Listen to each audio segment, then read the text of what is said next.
Deveria estar lá. Tinha coordenado cada detalhe, o buffet, as toalhas, as esculturas de gelo, até o aroma sutil das hortênsias brancas espalhadas sobre as mesas, exatamente as flores que minha mãe adorava.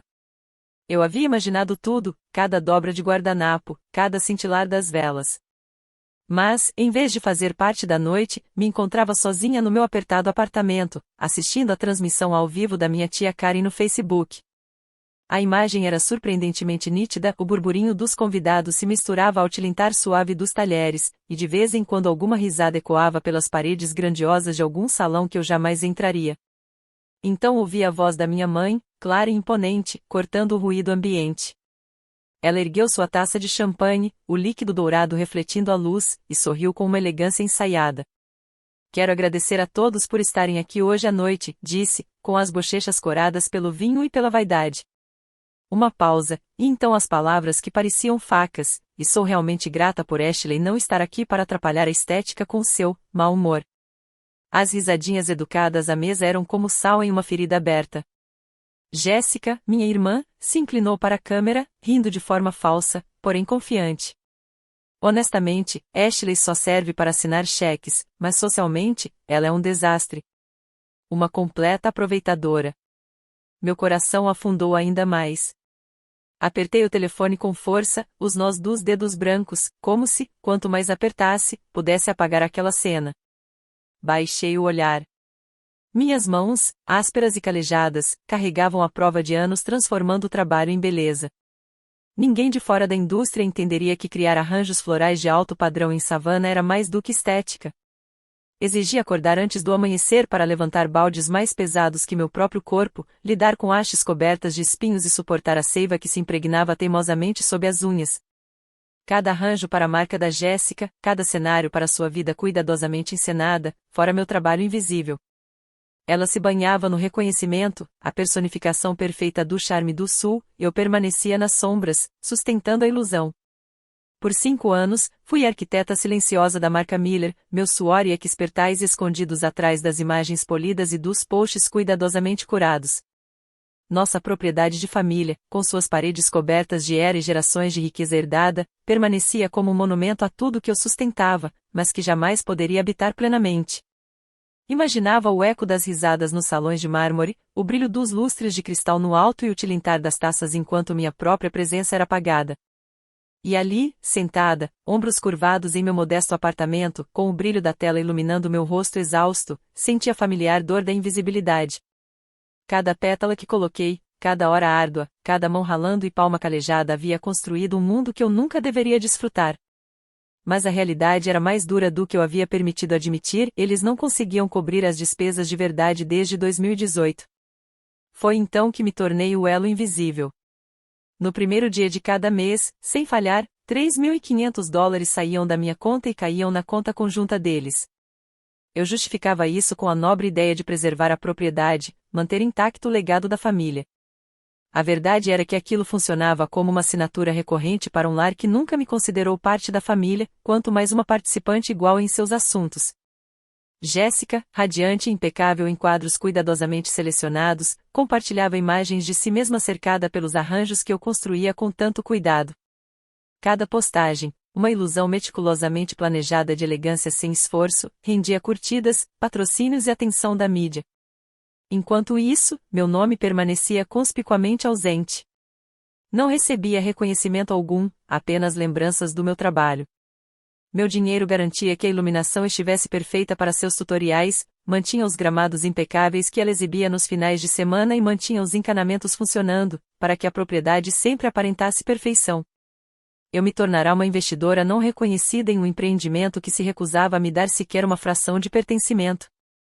E agora, enquanto os ouvia me chamar de aproveitadora enquanto bebiam o champanhe que eu financiava, não era apenas um insulto pessoal, era uma violação de todos os acordos não ditos que eu mantinha comigo mesma sobre justiça e dignidade. Meu estúdio oferecia um refúgio silencioso, impregnado com um aroma penetrante de eucalipto, leves tons de lírios recém-cortados e o toque estéril do armazenamento frio. Este espaço era meu, um santuário de criação e controle, erguido a partir de longas noites, palmas calejadas e determinação incansável. Ao contrário da ostentação da mansão da família, este domínio era autêntico. Aqui, cada haste, cada arranjo, cada flor delicada carregava meu toque. Eles me julgaram mal porque permaneci em silêncio. Interpretaram generosidade como fraqueza. Falharam em reconhecer que a maestria do meu ofício exigia precisão e timing, saber quando uma pétala falha, quando a podridão se infiltra na perfeição e quando cortar uma haste antes que o dano se espalhe. Olhei novamente para a transmissão ao vivo. A risada da minha mãe ecoava pelo espaço digital, clara e despreocupada. Mas a decadência já havia penetrado nas fundações da minha família. Tudo começou com $60.000.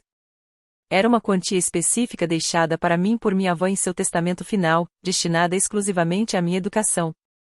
Eu nunca coloquei os olhos em um único centavo. O roubo não foi secreto, foi executado à luz do dia, sob o pretexto de investimento familiar. Eles inventaram uma história sobre Jéssica ter sido descoberta por uma agência de Miami, sobre a necessidade de coaching de portfólio, roupas de grife e ensaios cuidadosamente planejados. Enquanto isso, meu futuro educacional foi adiado indefinidamente.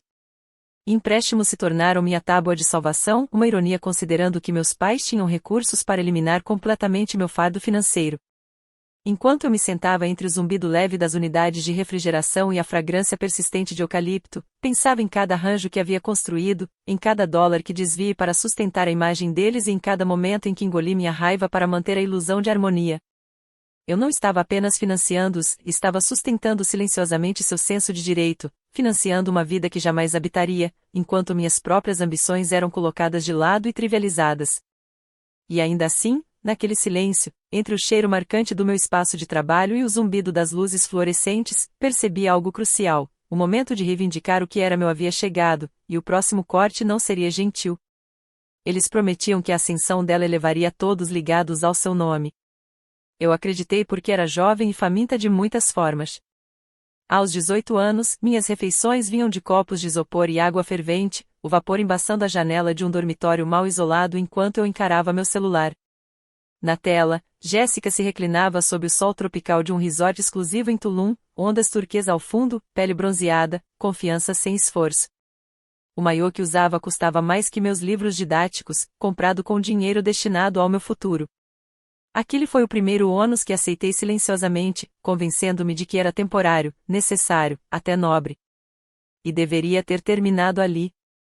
Mas a exploração não se anuncia em voz alta. Ela se arrasta, como era subindo pelos tijolos, lenta, persistente, sufocante. Quando você percebe o peso pressionando a fundação, o dano já é extenso. Os avisos chegaram anos depois, no inverno mais frio, escondidos em envelopes simples carimbados com urgência. Certificaram-se de que eu nunca os visse. Só descobri a verdade quando um mensageiro legal apareceu inesperadamente no meu espaço de trabalho, perguntando pelo meu pai pelo nome. O choque se acomodou fundo no meu peito enquanto eu montava as peças. Cobri os saldos atrasados. Quitei os impostos não pagos. Assumi o papel de financiadora de uma operação em colapso, convencendo-me de que estava protegendo uma propriedade histórica, e não financiando a negação. Por que continuei? Porque autorizei transferência após transferência para pessoas que reduziam meu valor a uma simples entrada em uma planilha. Por anos, chamei isso de devoção. Obrigação familiar. Responsabilidade. Mas exposta à luz implacável daquela transmissão ao vivo, a explicação tornou-se óbvia. Não era lealdade, era lógica falha. Economistas têm um termo para isso: a falácia do custo irrecuperável. Eu havia investido demais, minha juventude, minha herança, meu respeito próprio, para aceitar que nada disso jamais renderia o que me prometeram. Partir parecia admitir que a perda era permanente. Então fiquei, não pela esperança de ganho, mas pelo medo da verdade. Cada pagamento não era um investimento, era uma tentativa de reescrever a história. Acreditei que a resistência me garantiria um lugar à mesa de decisões. Pensei que a perseverança poderia ser trocada por reconhecimento. Talvez até por afeto. Em vez disso, enquanto suas risadas ecoavam pelos meus alto-falantes, algo finalmente se encaixou. A contabilidade estava completa. Não havia parceria, não havia vínculo familiar, não havia visão compartilhada. Eu não era colaboradora nem filha, eles me viam como um recurso a ser esgotado até a última gota. Estudei os números brilhando no meu aplicativo bancário. As perdas eram irreversíveis. Não haveria reembolso pelos anos mal alocados ou pela confiança traída. Mas o sangramento podia terminar. A janela de transação havia se fechado. As consequências emocionais são caóticas, como água se espalhando descontroladamente por uma superfície de trabalho. Ainda assim, aquele momento exigia precisão. Não levantei a voz. Não pedi explicações. A gravação, rodando silenciosa ao meu lado, oferecia contexto mais do que suficiente. A conclusão era inevitável. O que eu precisava agora não era de confronto, era de controle. A voz da minha mãe continuava a dominar a transmissão ao vivo, animada e afiada, recontando a história da gala em que eu supostamente havia humilhado ao escolher os sapatos errados. A risada de Jéssica pontuava a cada frase, abafada por um guardanapo dobrado, um som ao mesmo tempo ensaiado e cruel. Virei-me para minha mesa, ignorando o teatro digital que se desenrolava nos meus monitores. Meus dedos pairavam sobre o teclado com a firmeza de um cirurgião prestes a fazer uma incisão crítica. A fúria dentro de mim havia se transformado, não era mais impulsiva ou ardente, havia se resfriado em uma intenção meticulosa, uma força deliberada e calculada. Abri primeiro o portal do meu banco. A transferência agendada para o primeiro dia do mês, $3.500 para a manutenção da propriedade, me encarava em preto e branco. Apertei cancelar. Uma janela de confirmação apareceu, exigindo certeza. Sem hesitar, confirmei. Meu pulso não disparou. Meu maxilar não se contraiu. A decisão era inevitável. Em seguida, os cartões de crédito. O chamado acesso emergencial que eu lhes concedera havia sido explorado, spas semanais, boutiques de luxo, jantares extravagantes. Um por um, congelei as contas, cortando o acesso com precisão cirúrgica. Depois, reportei cada cartão como perdido ou roubado, garantindo que os números de reposição nunca saíssem das minhas mãos. O metal nas carteiras deles agora não significava nada, reduzido a relíquias inúteis de um direito que jamais tiveram. Passei para o mundo digital, a vasta infraestrutura online que eu mantinha para a conveniência deles. Assinaturas de streaming, backups na nuvem das imagens meticulosamente encenadas por Jéssica, o app de transporte compartilhado, tudo estava sob meu controle. Senhas foram reescritas, autenticação em 2 fatores ativada, dispositivos desconectados remotamente. Cada confirmação era como um clique suave de uma guilhotina caindo, cortando conexão após conexão. Um leve círculo girando era o único movimento na tela, o zumbido do progresso ecoando na sala silenciosa. Imaginei a mansão do outro lado da cidade, cada tela piscando, e depois apagando. As playlists cuidadosamente escolhidas interrompidas abruptamente. Veículos solicitados com um toque de aplicativo se tornando subitamente inacessíveis. Visualizei os atrapalhados, desorientados, seu mundo luxuoso dependente inteiramente da infraestrutura que eu construíra e agora desmontava. Um por um, extingui seus confortos digitais, apagando sistematicamente a estrutura que eles sempre presumiram ser permanente. Foram 45 minutos para desmontar 5 anos de trabalho invisível, a rede de finanças e tecnologia que eu sustentara silenciosamente enquanto era ignorada, explorada e desvalorizada. No fim, o estúdio parecia profundamente diferente. O ar estava mais cortante, frio, tingido de eucalipto e tinta, com um leve cheiro de terra de um buquê que eu acabará de arranjar. Fechei o laptop e reclinei-me na cadeira, percebendo a ausência dos zumbidos e notificações que sempre fizeram parte do meu ambiente. O silêncio não era vazio, era deliberado, pesado de autoridade, e pela primeira vez senti o gosto do controle se instalar na minha boca. O mundo que eu havia construído para eles havia desaparecido. E em seu lugar, pela primeira vez, meu próprio mundo parecia expansivo, livre e indiscutivelmente meu. Não era o tipo de silêncio que vem da solidão. Era como portões de aço se fechando ao redor de um tesouro, um peso irreversível, um trinco definitivo clicando no lugar. Olhei para o relógio, 0h03. O brilho digital iluminava a sala enquanto minha mãe continuava seu monólogo na transmissão ao vivo, sua risada leve, sem perceber que a base em que sempre confiara havia se desintegrado sob seus pés. Eu servi um copo alto de água, o líquido reluzindo sob a luz pálida, e bebi lentamente, deixando o frio suavizar as arestas da minha adrenalina. Então, cortei a transmissão.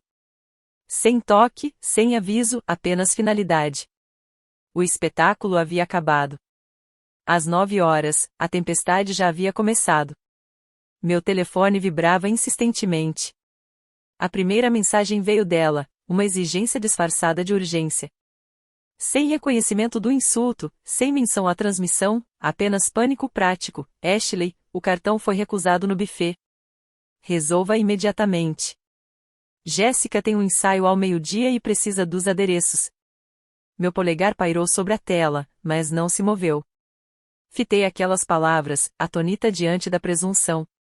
Os insultos, a humilhação, nada disso registrava em sua consciência. Na mente dela, eu era apenas uma máquina com defeito a ser reiniciada. Ao meio-dia, o tom mudou. A cortesia desapareceu, substituída pela irritação, depois algo mais cortante. Você está exagerando, digitou em seguida. O estresse faz as pessoas falarem. Só estávamos desabafando. Ligue os fundos de volta. Isso é imaturo. Imaturo?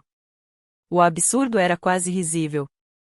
Seria infantil recusar financiar as extravagâncias de duas mulheres que jamais me trataram como algo mais que uma conveniência? Meu peito se apertou, uma estranha mistura de incredulidade e sensação de justiça. Deslizei pelo Instagram enquanto o sol subia mais alto, revelando a geada sutil na minha janela. Jéssica havia postado um story, uma tela preta, texto branco e direto. Alguns membros da família são tão tóxicos que tentam apagar sua luz por pura inveja.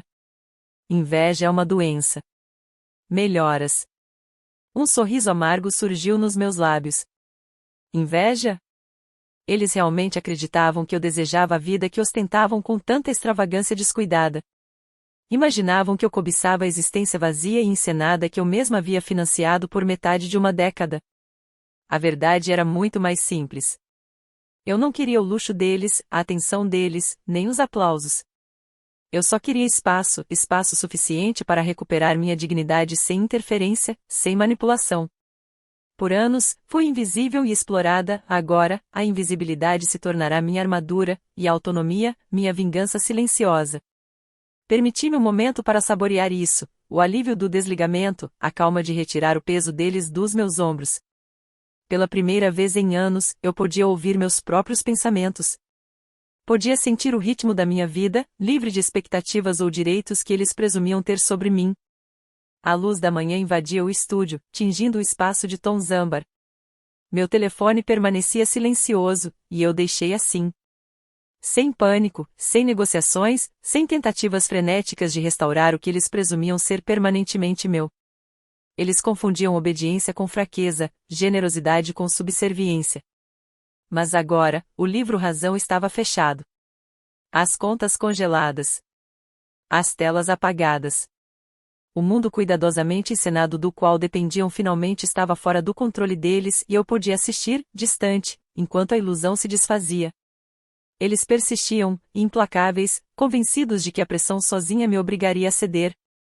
Acreditavam que minha resistência era passageira, um acesso infantil de rebeldia. Não reconheciam que se tratava de um corte permanente, uma expulsão formal dos privilégios que há muito consideravam meus por padrão. Quando o crepúsculo se transformou em noite, chegaram os primeiros recados de voz, cada um golpe calculado. Meu pai, normalmente reservado em disputas financeiras, deixou uma mensagem carregada de intensidade contida. Ashley, disse, medida e seca, isso já passou do limite. Você está envergonhando a família. Se as contas não forem restauradas até amanhã, haverá consequências. Salvei imediatamente, um relicário digital carimbado no tempo, prova de sua presunção de autoridade. Eles ainda se imaginavam no controle. Ainda me viam pedindo desculpas por existir, por reivindicar espaço. A garota que eles lembravam, obediente, silenciosa, desaparecera no instante em que suas risadas cortaram a transmissão ao vivo.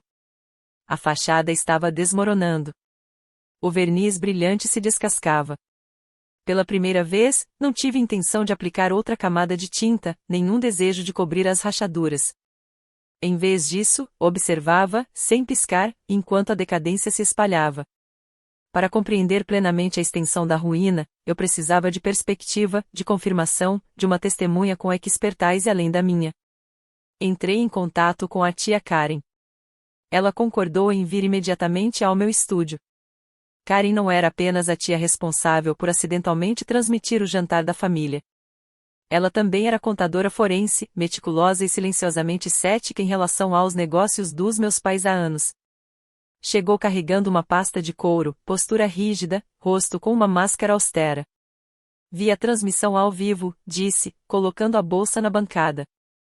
Seu tom não carregava julgamento nem surpresa. Você deveria ter ouvido. Mas talvez seja melhor que tenha visto. Nas 2 horas seguintes, rastreamos cada fio do labirinto digital que eu herdara e controlava. Concedi ela acesso às contas congeladas, senhas cuidadosamente anotadas e depois apagadas. Karen começou a investigar, rastreando transações, buscando fontes, catalogando anomalias. Em poucos minutos, ela pausou, o dedo pairando sobre a tela. Ashley, murmurou, baixa e deliberadamente, olhe para isto. Ela destacou uma dedução mensal recorrente de $3.700, identificada como pagamento a uma empresa chamada Digital Horizon Solutions. Franzi a testa, certa de que se tratava de um dos projetos de consultoria do meu pai, alguma despesa aparentemente inocente que eu supunha apoiar sua imagem profissional. Karen balançou a cabeça bruscamente. Não é um serviço de hospedagem de sites. Longe disso. Curiosa, busquei mais informações sobre a empresa. Especializada em gestão de reputação, com sede na Europa Oriental. Karen navegou pela conta, exibindo uma fatura detalhada, item por item. Cada serviço parecia um bisturi cortando a verdade: monitoramento mensal, limpeza de redes sociais, gerenciamento de influência. Assinaturas de análises obscuras, cobranças por releases falsos, taxas por intervenção em crises projetadas para polir uma imagem pública enquanto drenavam cofres privados. Cada entrada era um desvio deliberado, uma lavagem intrincada de dinheiro sob a aparência de negócios. Reclinei-me na cadeira, sentindo o peso da percepção cair sobre meus ombros. Isso não era simples negligência financeira, era engano sistemático, um padrão de anos escondido à vista de todos, e por meio século de meses, eu havia financiado tudo sem saber. Meu pulso acelerou, mas não houve pânico, apenas clareza. Cada transação contava uma história de direito, ganância e manipulação, e finalmente, eu podia ler a narrativa por completo. Pacotes premium de seguidores, engajamento algorítmico, bots de comentários automáticos, impressões sintéticas. Meu peito se apertou, meu estômago se contorceu. Eles não estavam apenas desperdiçando dinheiro com moda e jantares, gastavam quase $45.000 por ano para criar uma audiência falsa para Jéssica. Cada elogio, cada post patrocinado, cada história cuidadosamente curada que me pediam para admirar era uma miragem, construída inteiramente com fundos que um dia haviam sido destinados à minha educação e silenciosamente retirados do meu próprio trabalho. A voz de Karen cortou a névoa. Ashley, isso é fraude. Eles estão vendendo uma influência fabricada para conseguir pequenos contratos de marcas, e você, sem saber, financiou toda a ilusão. Meus olhos percorreram as planilhas, as faturas, os encargos recorrentes. A náusea voltou, aguda e amarga. A admiração e a inveja que eu sentia pela vida de Jéssica, o luxo que ela ostentava, o público que comandava, haviam sido comprados, meticulosamente fabricados e totalmente vazios. Eu não havia sido apenas explorada, havia sido escalada como a produtora silenciosa de uma enganação que durava anos. A traição ia além das finanças. Era uma manipulação deliberada, coreografada para diminuir minha presença enquanto elevava a deles. Olhei para Karen, voz firme. Imprima tudo. Cada documento, cada fatura, cada transação. A impressora rugiu, cuspindo página após página. No meio da tarde, a cobrança não convidada chegou. Às 15 horas, a porta da frente se abriu com estrondo. Meu pai avançou, rígido e autoritário, seguido de perto por minha mãe e Jéssica, rostos cuidadosamente compostos, mascarando o pânico sob a postura ensaiada. Precisamos conversar, ele ordenou, lançando uma pasta de papel marfim sobre minha mesa com força suficiente para tremer meus canetas. Levantando-me devagar, sacudi a terra e as pétalas das mãos, a calma nos meus movimentos contrastando com a tensão da sala. Saiam, disse, medida e inabalável. Este é um espaço de trabalho, não um palco para suas dramatizações. Negócios? Jéssica zombou, olhando para os baldes de flores silvestres, suas pétalas vibrantes inclinadas para a luz da tarde que entrava pelas janelas do estúdio. Você brinca com flores, Ashley. Estamos falando da vida real. Papai precisa de $45.000 para a reforma do solário. Os empreiteiros ameaçam desistir. Você vai escrever o cheque hoje. O solário. A necessidade fabricada, a desculpa frágil para a extorsão contínua. Eu os estudei atentamente, observando de verdade seus rostos, os sorrisos afiados e ensaiados, os gestos controlados, que revelavam não família, mas oportunistas apavorados. Eram 3 vigaristas, desesperados e expostos, seu esquema de longa data finalmente desmoronando. Alcancei sob a mesa e puxei uma pesada pasta de couro, repleta de registros meticulosamente organizados, faturas, históricos de pagamento, extratos bancários, capturas de tela e anotações. O peso em minhas mãos parecia simbólico, uma manifestação física de anos de trabalho e engano, a prova de que o império deles não era nada sem mim e que seu poder era uma ilusão. Coloquei-a sobre a mesa com cuidado deliberado, o baque ecoando no estúdio silencioso, e olhei para eles com clareza inabalável. Tudo em que vocês confiaram, cada transação, cada ilusão, está tudo documentado, disse suavemente, deixando as palavras se assentar entre nós. E agora, vocês são responsáveis. Caminhei deliberadamente ao redor do balcão, sentindo o peso de cada ano de trabalho suprimido, cada dólar, cada grama de paciência que havia investido no mundo deles. A pasta bateu na mesa do meu pai, os cantos de couro roçando a madeira com autoridade. O que é isso? Ele berrou, olhos semicerrados, mãos apoiadas na superfície como se precisasse se firmar. É o livro Razão, respondi com calma, voz carregando a firmeza de quem passou anos catalogando traições. Cada contribuição que fiz nos últimos 5 anos, cada emergência que vocês alegaram, cada despesa familiar supostamente legítima. O total é $214.000. O rosto da minha mãe perdeu a cor. Por que você está fazendo contas? Somos família, disse, os lábios trêmulos, numa mistura fingida de dor e incredulidade. Porque vocês começaram primeiro, respondi, mantendo a voz equilibrada, deixando cada palavra cair com peso. Vocês mantiveram um sistema contábil invisível, onde minha existência era sempre uma dívida que eu jamais poderia pagar, enquanto a presença de Jéssica era uma linha de crédito. Vocês tratavam minha generosidade como aluguel por simplesmente ocupar seu espaço. Pois bem, o contrato expirou. Alcancei sob a pasta e puxei outro documento, o relatório investigativo de Karen, organizado, preciso e condenatório. E quanto a esse solário, continuei, percorrendo os rostos deles com o olhar, imagino que você esteja se referindo à fatura atrasada da Digital Horizon Solutions. O silêncio desceu como uma cortina pesada. Os lábios de Jéssica se entreabriram, sua tez assumindo um cinza acinzentado. A postura do meu pai se enrijeceu, como se o ar tivesse sido arrancado da sala. A revelação pairava entre nós, palpável e sufocante. Eu sei sobre os bots, disse, fixando os olhos na minha irmã. Sei sobre os seguidores comprados, o engajamento inflado. Sei que o dinheiro que forneci não foi para reformas ou contas, foi usado para fabricar um público porque você era incapaz de construí-lo por conta própria. Os olhos de Jéssica se encheram de lágrimas, prestes a escorrer, mas era mais o medo de uma criança pega em flagrante do que arrependimento. Você está destruindo tudo, ela gritou, a voz falhando, o pânico atravessando cada sílaba. Não estou destruindo nada, disse com compostura gelada. Estou apenas fechando as contas. A infraestrutura da qual vocês dependiam acabou. Parei de sustentar a ilusão. Caminhei até a porta, pressionando a palma da mão contra a maçaneta fria de metal. Saíam. Agora. Se algum de vocês voltar sem convite, acionarei imediatamente as autoridades. E papai, boa sorte com o solário. Eles permaneceram por um instante, congelados, olhos percorrendo meu rosto e a pasta, silenciosamente implorando por algum sinal de fraqueza, um pedido de desculpas, uma súplica para reparar o dano que haviam arquitetado. Quando nada veio, se viraram, ombros curvados, rostos rígidos de choque e compreensão, e se retiraram para a luz desvanecida da rua. Tranquei a porta atrás deles e girei a placa para fechado. O silêncio do estúdio me envolveu, mais pesado agora, mais livre, carregado das consequências da revelação. Os efeitos não foram instantâneos, mas eram inegáveis. Sem meu financiamento, as campanhas da Digital Horizon desmoronaram. Os números de seguidores de Jéssica evaporaram da noite para o dia, suas sessões de comentários ficaram vazias, deixando apenas algumas contas reais, confusas, encarando seu engajamento fantasmagórico. As parcerias com marcas desapareceram tão rápido quanto haviam surgido. Em poucas semanas, a ilusão da qual ela se alimentava se desintegrou por completo.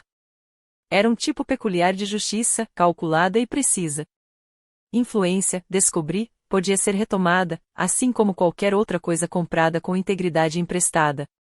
O império que ela construíra sobre o meu trabalho estava agora vazio, e pela primeira vez em anos, senti a silenciosa satisfação de testemunhar a verdade e retomar seu espaço.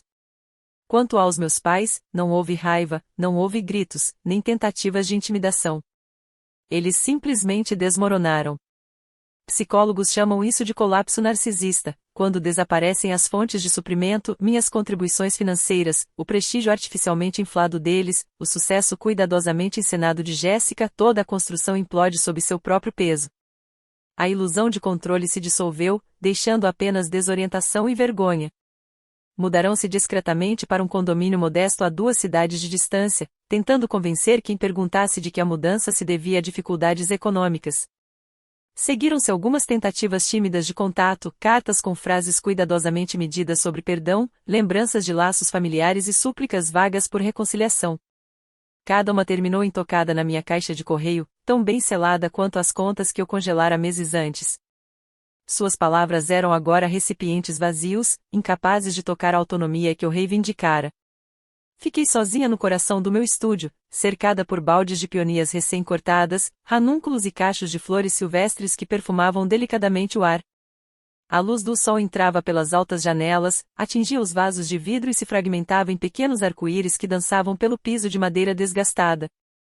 Pela primeira vez, pude admirar os arranjos sem sentir o peso da imagem de outra pessoa sobre meus ombros. Cada haste, cada flor, cada sutil curva de cor refletia minha visão, meu trabalho, minha estética. Este espaço, este momento, era inteiramente meu. A sensação de libertação era quase tátil.